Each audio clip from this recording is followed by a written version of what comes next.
Hello and welcome to India Revival Mission. The aim of this campaign is to really debate, deliberate, and also bring out challenges which currently the economy is facing and what are the measures which entrepreneurs, the government and the policymakers, they need to adapt and they need to implement in order to ensure that we have a smooth migration, at least for the economy, because of the corona crisis. Now that lockdown has been lifted in most parts of India, what are the early signs indicating? Is this a post-lockdown demand or green shoots of recovery are clearly visible? So to understand that, to talk about which way the consumer demand and the consumer discretionary demand is headed, I have with me none other than Mr. RC Bhargava, Chairman of India's biggest auto company, that's Maruti. Mr. Bhargava, hope everything is fine with you and your family and with your loved ones. Thank you very much. All good.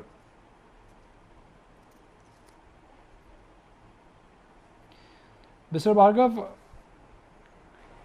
the auto dispatch numbers which have come from the auto industry for the month gone by, they are painting a picture of optimism.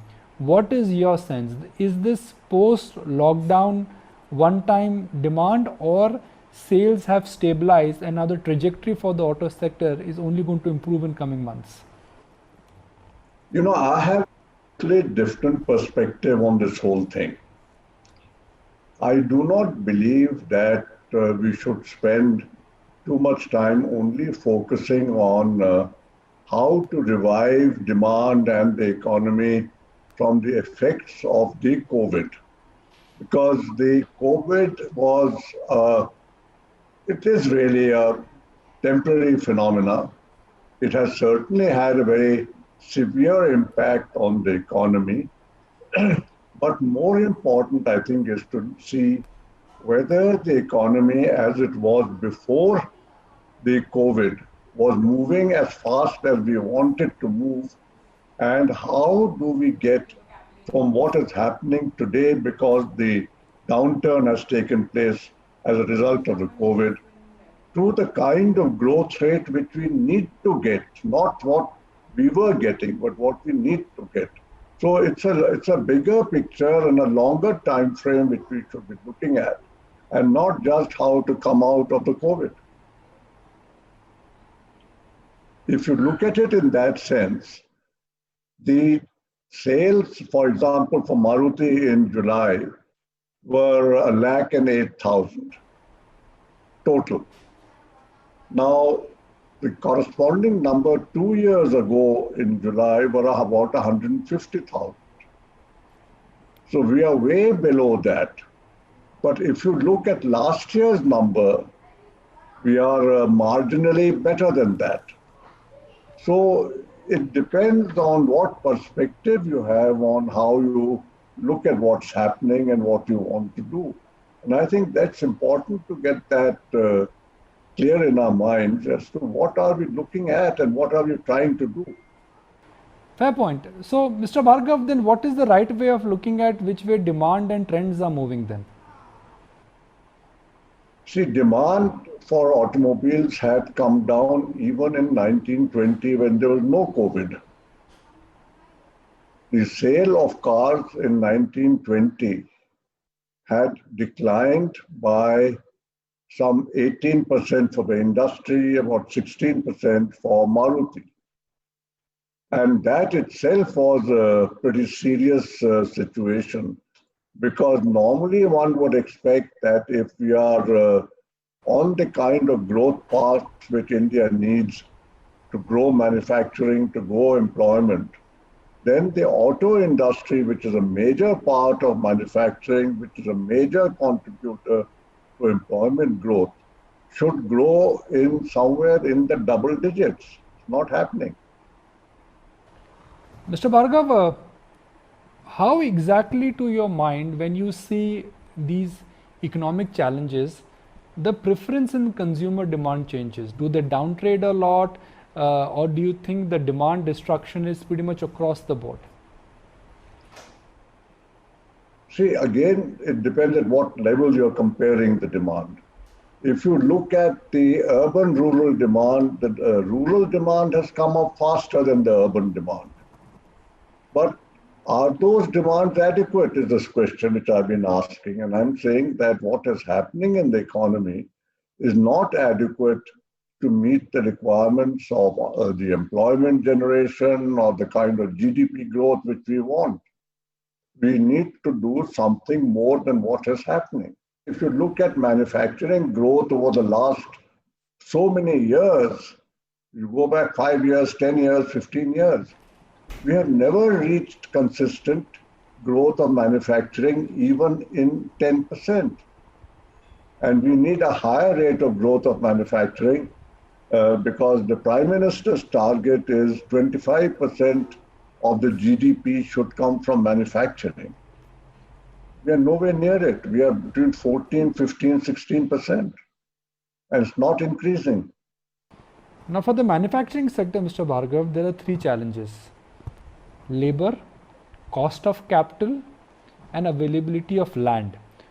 Now labor is a state subject, but do you think on the other aspect, which is cost of capital, now that interest rates have come down, taxes have come down, do you think that challenge is getting addressed? You know, cost of capital is only one factor. I've been stressing quite some time that what we need to look at is the total competitiveness of our manufacturing. And by competitiveness, I mean that are we producing at as low a cost as we should and we can? Are we producing at costs which are comparable with the best in the world? And if that is so, then why is the demand not going up? Is it because some other costs are being added before the consumer is able to buy a car, which makes the product too high priced, the price elasticity of demand comes into play, and the demand does not rise as fast as it should? My view is that in India, our costs of production could be much lower. We have had, right from the time of 1950 when we started, policies which were designed to promote socialism at the cost of industrial activity. Industrial activity was, in a sense, being required to cross-subsidize the social programs of the government. For example, the cost of inputs to manufacturing.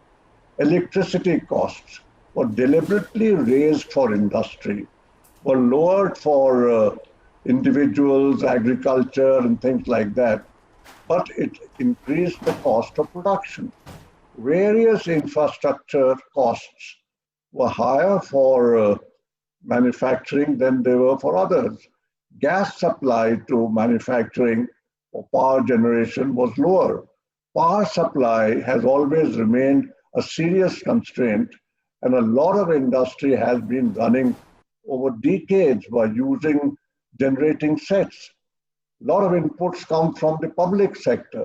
Now, public sector output, there is no way of judging how competitive those inputs are and whether they should be lower cost, because there is no competition. There's no benchmark against which we can compare. And like this, I can go on to a whole lot of things where the policies were designed to further socialism by increasing the cost of industrial manufacturing. That I believe that was wrong policy. You can still promote socialism by making industry efficient. In fact, I think you can promote socialism much faster if you have a faster growing competitive manufacturing base in the country. I'll ask you a very basic question, Mr. Bhargava. I had the pleasure of visiting some car factories in Europe, and I was surprised to see how automated those factories have become. Is there where Maruti is also headed in terms of adaptation of AI, robotics and automation and less dependence on labor? See, automation by itself is not something which is good or bad. What is required, again, as I said, is to see what will make you most competitive. If automation adds to cost of production, without giving any other benefit, then automation is not the answer for us. But if there are some areas of manufacturing where quality is critical, or where working is very difficult for a manual working and for a worker, in those areas, automation would be very useful because it would prevent human errors, it would make life easier for the worker, and it would increase your competitiveness. So each manufacturer has to see, in terms of its quality, in terms of its cost, what is the most appropriate manufacturing system, how much automation, low cost automation, what should he adopt? It shouldn't be something dictated from outside. It should be the decision of the company itself as to what is the optimum way for it to manufacture. As percentage of your total cost, Mr. Bhargav, how much largely is coming because of components which currently are assembled in India but imported in India? I mean, how much of your current dependence is still there on imported auto ancillary products? See, what Maruti imports directly is not more than about 3 or 4% of the value of the car. The vendors are importing. For the last 7-8 years, we have been carrying out a very aggressive program of forcing or incentivizing vendors to localize a lot of the inner components which they have to import. They import it generally because these are not available in India. They're not available of the right quality in India. Technology for them does not exist in India, and therefore they have to import. We have been doing that, and that has led to a significant reduction in imports. I think at the moment, the total vendor imports, excluding the semiconductor areas, is probably around 14 or 15%. And we expect that to come down to 11% in the next 3 years. Given that government currently is increasing dependence of local manufacturing, are you looking at fast tracking any processes with your vendors where imports, which is at 14%, will come below 10%? No, it all depends on the availability of the product in India. If somebody sets up manufacturing in India, which we are trying, we are ourselves pushing for local manufacture. But if somebody doesn't have the technology here or doesn't set up the manufacturing plant, how do you get it in India? Now, I'm going to ask you a difficult and a direct question, Mr. Bhargav, which is that the auto industry pre-COVID, like you said, was also suffering. The COVID crisis, in a sense, has shaken things up. When do you think things will normalize to 2018 levels? Is there a possibility of that happening in next 3-4 quarters, or we are still a very far distance away from 2018 levels? See, I am not an expert on the COVID, but what I do see and what I read about it from the rest of what's happening in the rest of the world, that the major requirement for getting back to normal working, and I mean normal working like it was pre-COVID, is for there to be effective vaccines available and a widespread vaccination program. Once that happens, then I think life will get back to what it used to be pre-COVID. But till that happens, I think there are a lot of people who will have to take all the required precautions for safety. You know, look at our Indian situation. The number of cases has not even started declining yet. Mr. Bhargav, last time when we spoke, you alluded to the trends which are coming from China, where the COVID virus has settled, and you said that you were pleasantly surprised with the demand of cars coming back in China. So what's happened there in terms of a consumer trend, do you think could also happen in India? It could happen if the COVID is completely controlled like they have in various parts. At least one doesn't know exactly what has happened in China, by the way. But assuming that what we hear that in many places it has virtually disappeared, if that happens even without the vaccine, then wonderful. I think we'll get back to normalcy very fast. How exactly the shakeout of the shared mobility service impact the auto industry in a company like Maruti, which in a sense did benefit because of the Uber and the Ola boom? I have always been of the view that this shared mobility, Ubers and Olas and things like this, is actually going to be good for the car industry. Now, the COVID virus has put a temporary setback to this because till this virus issue is satisfactorily resolved, people are not going to be comfortable sharing transport with anybody. But as I said, this is at best a temporary thing, maybe another year at best, and we will get back to the normal situation. And in a normal situation, once the virus part is over, the people lose the danger of getting infected. I think shared mobility will come back. Shared mobility is economically more advantageous to the consumer, and especially the startup consumer, the lower end of the consumers, and people can start using four-wheelers without having the resources to buy one. So I think the more motorization will happen, which is good for the industry.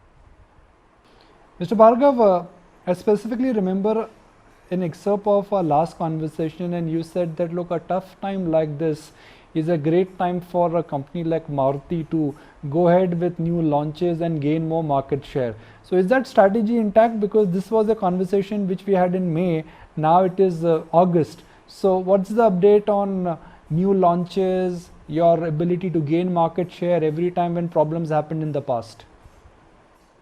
Well, I don't know, but the normal program of launching new models is being done by Maruti, is being done by other car manufacturers, because model development starts at least 3 years before the model is ready to be launched. And models which have become ripe to be launched because they've done all the various steps and processes which are required before we can launch a model, then they are getting launched. You can't delay them. There's no purpose in delaying them. And so that will continue depending on the acceptance of each model launched by Maruti as well as other companies. The market will determine which model does how well. Demand coming from low interest rates, is there a trend which can be decisively concluded now that interest rates have come down, transmission has happened? Do you think affordability is going to be a big differentiating factor for demand to come back? No, the demand coming back during these days of when we are still struggling to control the COVID is again a short-term issue. And what will happen in this period is not necessarily what is going to happen in the longer term. The trend even before the COVID started was that the markets in the smaller towns, the rural areas, was growing faster than the market in the urban areas. That was the trend before. That trend is still continuing and will continue, I think, when you look at the future, forgetting the COVID impact. And that is one aspect of demand. The demand for small cars at the moment is going up, but there is nothing to indicate that this trend for people to prefer small cars at this point of time will become a permanent trend when the market changes in terms of not having the COVID factor to be reckoned with. And in that case, I think we'll go back to what was happening pre-COVID. And demand will again be for cars with more connectivity, more gadgetry, and things like that. Mr. Bhargav, as a proud and a very happy customer of Maruti, I've always admired the way Maruti has innovated. Getting the first small air-conditioned car, getting the first small car with a power window, getting the first small car with a automatic assembly transmission. What is the next big innovation we should expect from Maruti in the small car space? Very difficult to comment on that because nobody in any case gives out their future plans. So there you have to wait and see, and it's always good to have a little bit of suspense in these matters. I was trying my luck with that, Mr. Bhargava, as a curious customer, not perhaps as the managing editor of ET Now.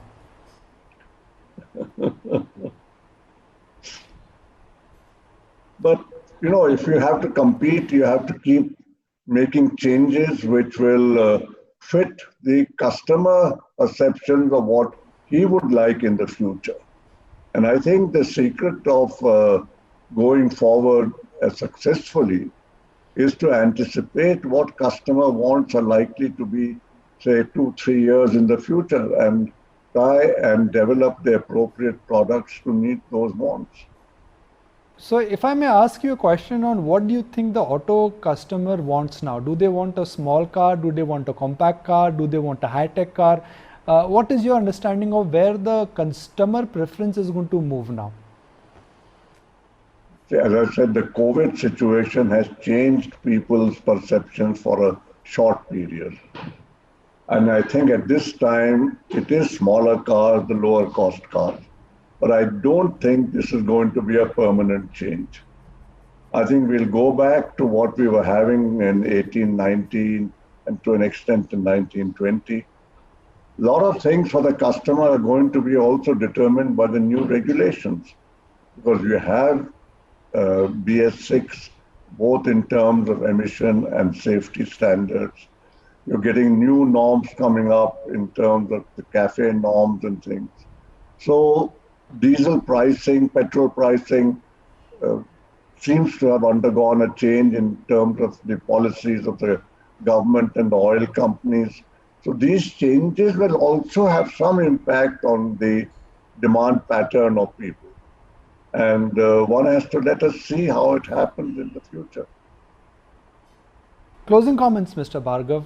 Now, Maruti does have a significant presence in the auto export market, but some would argue that the scope for Maruti to scale up and become competitive in the export market perhaps has not been untapped.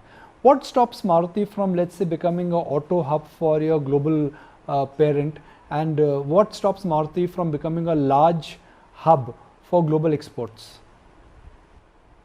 Maruti's strength, in fact, India's strength, is largely in small cars because the volume of cars which are produced in the bigger dimensions, more horsepower and things, is much smaller.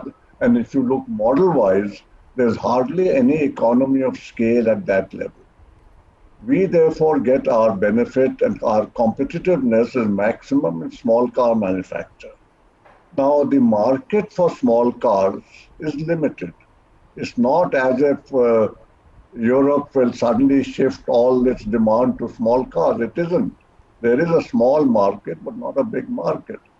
The market for smaller cars is more in developing in the Middle East, developing in Africa, in parts of South America, and in Eastern Europe. These are places for small cars. Even Japan uses small cars.